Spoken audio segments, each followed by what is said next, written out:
Dans l'univers de Ninjago, il existe 16 royaumes différents, tous reliés d'une façon ou d'une autre. Et Ninjago fait partie de ces royaumes. C'était un endroit spectaculaire, magnifique.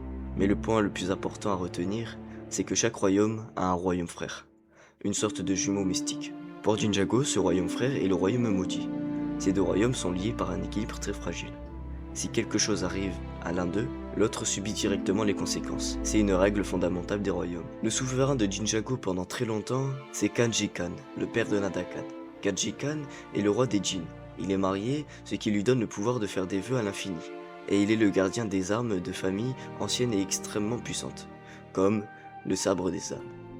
Nadakan est le prince héritier de Ninjago, mais contrairement à son père, il est rebelle, très ambitieux et assoiffé de pouvoir, et il fait une fixation sur les pirates. Il ne veut pas rester sagement dans son royaume pour régner tranquillement. Un jour il décida de tout quitter, il part explorer le monde extérieur et finit par devenir capitaine des pirates du ciel.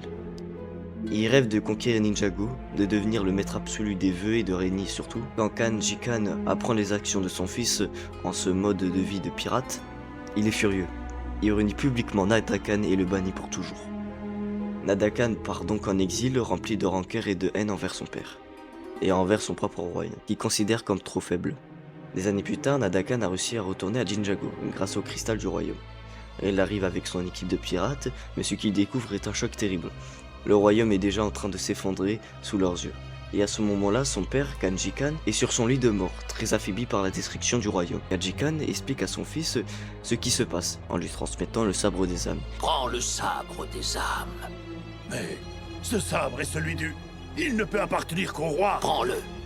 Il détient toute la force vitale de nos ancêtres et celle de tous les ennemis que sa lame a vaincus. Nadakan est maintenant fou de rage et de désespoir. Il jure de se venger des ninjas et de tout Ninjago.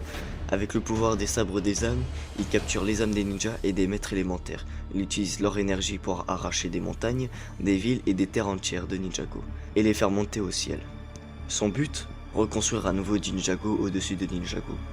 Un royaume parfait où il sera roi absolu. Mais malheureusement, comme vous savez, Jay a fait le souhait que Nadakan ne soit jamais libéré de sa prison.